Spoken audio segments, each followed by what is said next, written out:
West Radio. Tom and I now are being joined by Alexandra Walsh, best-selling author from Milford Haven, joining us here on The Breakfast Show this morning to talk about a brand new book, Daughter of the Stones. Welcome, Alex. But this isn't your first book, is it? No, this is book number 10. I'm quite excited to have hit double figures because that's quite a milestone. So yeah, it seems a bit odd when I look at them all on the shelf and see my name on that many books, but it's exciting. That's so cool. Do they all kind of follow a similar theme, would you say? They're all dual timeline. They all have a historical element and a present day element, and the two are linked somehow. There's a lot that are Tudor. I've done quite a lot in the Tudor period. There's 3 that are Victorian, but this is the first one that delves into the Iron Age, but it was great fun to write. That's so cool. So give us an overview then of Daughter of the Stones. What's it about and how can people relate to it? The easiest way to describe it is it's a new version of King Lear, which I don't want that to put people off because it's a lot more fun than the Shakespeare King Lear, but it's written from the female perspective and from the perspective of Cordelia, who is the youngest daughter of King Lear. And it links into the present day with a character called Caitlin King, who is the youngest of 3 sisters with her father, Larry. And the 2 women slowly meet through various dreams and different events. Cordelia in the Iron Age is a priestess and a shaman to the village, as well as the daughter of King Lear. And Caitlin begins to dream about Cordelia. And between the 2 of them, they both manage to heal their families. Oh, wow. So there's like a genuine connection between the 2 and through the different timelines as well? Yes, there's a genuine connection. They have similar things happening to them. At one point, there's one of the things I can kind of give away is I describe various tattoos that Caitlin had done, but gradually silver lines begin to appear on her skin. And Cordelia has the same thing. And this is their link. And as they begin to heal their families, the silver lines begin to vanish until eventually they're both gone. They're gone from both of them. So there's lots of links. But in the present day section, just to assure readers that it's not all serious, the 3 sisters are forced by their father, Larry, to take part in his amateur dramatic spectacular King Lear the musical in order to try and mend the family rift. I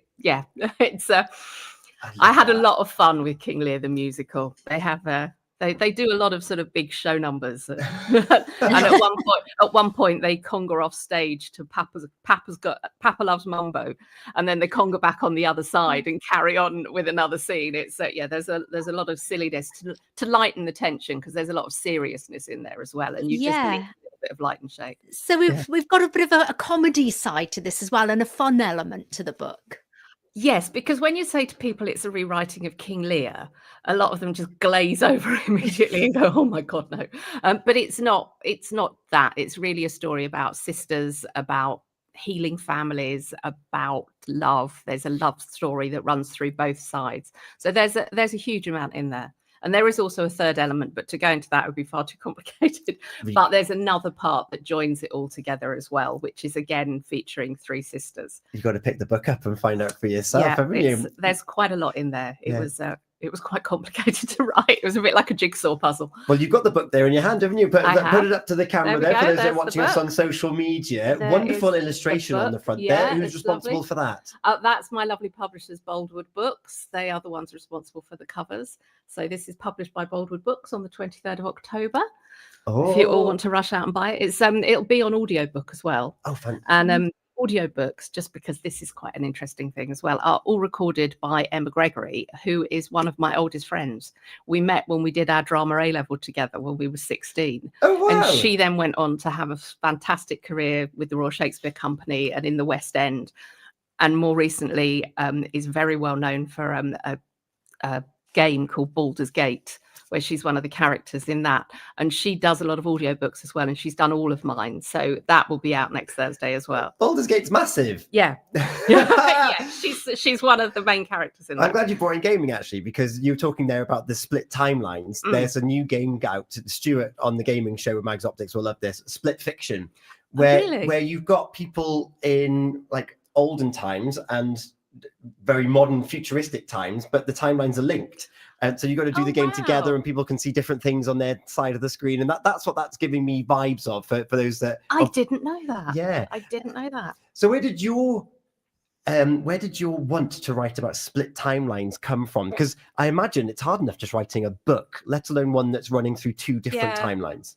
It wasn't intentional. The first 4 books I wrote were a series called the Marquis House books, and they're all set in St Ishmael's. They're all set down here in Pembrokeshire, but they are about a secret hidden in history and how history had been rewritten, and how there's a secret government department who are tasked with keeping the official version of history, but actually there's a great deal more happened, and it didn't happen as we thought, and it had been hidden. And Perdita and Piper, who are the twin sisters who are the main characters, discover that they are linked directly to this secret, and gradually things unravel. And when I wrote the first draft, I tried to keep it in present day, but they were practically giving history lectures to explain the difference. And I thought, no, the only way I can do this is to cut to the historical side. And so unintentionally, I wrote a dual timeline book, and then obviously had to finish the series. So I wrote 3 more. And then that was sort of what I'd become known for dual timelines. So my publisher then said, could you do another one? So I'm like, oh, okay. So suddenly I was in this dual timeline thing. But it is interesting to do, because it's good to have the 2 stories running parallel. And I love history. History is one of my most favorite things. So to be able to sit and spend all day researching and then write another story around it is great fun. So so that's how I ended up with dual timeline, unintentionally, but nevertheless I do love it. I love that. Gina? Well, I'm intrigued by this. I've got to confess, I am not a big reader, especially since having children, and I find I just can't focus. But this book does sound incredible. All your books sound incredible. And another incredible number is you've sold over 200,000 copies worldwide. Yes, thank you. And I've had one particular book has been translated into Slovakian as well, which was quite odd to receive that. Because my surname was different. It was Walshover as opposed to Walsh, which was quite strange to see. But they've been quite successful, and they're not the most recent figures. So I haven't had the House of Echoes, which was the book that came out in January, added to that yet. So there's I'm doing okay. It's getting there slowly. a book out in January. Yeah. We've got this book coming out next week. And just before we went live, you were like, oh, well, I've also had to get my next one ready. Yes. Gosh. Wow. It's because it's just the way it worked with the publishing. House of Echoes was delayed. And so that was supposed to come out a few months earlier, but for various reasons, it got pushed back a bit. So it looks as though I've had loads and loads and loads in one go, but there was quite a big gap between The Secrets of Cresswell Hall and The House of Echoes. But they're all coming together now. But yes, I did deliver the next one last week, and I've just got the edits back for that. So I'll be going home to work on that one. That's incredible. But I suppose as a writer as well, you've got to write when you've got that, when you're on a roll, really. Yes, you do have to do that. But I was a journalist for 35 years. And so I also know that you just have to sit in front of a keyboard and get words on a page. And you've got deadlines, and there's always a deadline looming somewhere. So yeah, you have some days where literally you can't stop writing because the inspiration comes. And then other days where you write 3 sentences and then sit there with your head on the desk going, I don't want to do this anymore. But then, it all works out in the end. So, but the books are all about 90 to 100,000 words long. So you do just have to keep plodding on, and the next sentence and the next sentence and the next sentence until eventually you get there. Yeah. Has that process ever led you to be like, right, this is my book, here's the idea, here's the beginning, middle, and end, and then you start writing and you think, actually, that's not the middle and that's not the end? How many times have you completely diverted off course? Probably all of them. This one, not this one, the one I've just finished. Which, can I give the title of that one? Yeah. Because it has just gone up on Amazon. It's called The Boleyn Curse. Oh, another historical. Tudor this time, yeah.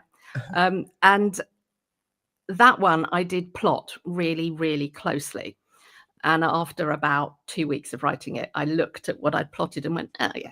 Well, it was a fun exercise, wasn't it? While I did it, but no, we've sort of gone away from that now. I love that. It was a nice idea. Yeah, it was a nice idea. It gave me some thoughts. So you can pre-order that one already. Yes, you can pre-order that one. That one up on pre-order a couple of days ago. Yeah. This one is coming out. This one's next coming week. out on Thursday. How Camera. do you want the readers to feel once they finish it? What's that? What's the thing that they're going to maybe learn or take into their own everyday life? From this one, I think how important the relationships are in our lives that we often take for granted, like the friendships and family members, and understanding people around you, and sometimes giving people a bit of slack because you don't always know what's going on in the background. And that's one of the key things that comes through in the present day side. The three sisters have all fallen apart. The relationship that was very close when they were young fell apart when their mother died 2 years previously. But they have no idea what's going on in each other's lives and why they're all behaving in the way they are until finally they all begin talking. So I think the thing to take away is just be aware of other people as well as yourself, and know that they've got things going on too. But this one, when my agent read it the first time, Daughter of the Stones, she did actually say to me, she said, of all your books, this is the most intense, and this is the one that stayed with me the longest afterwards. She said, I keep going back and thinking about it. So I take that as a huge compliment coming from her.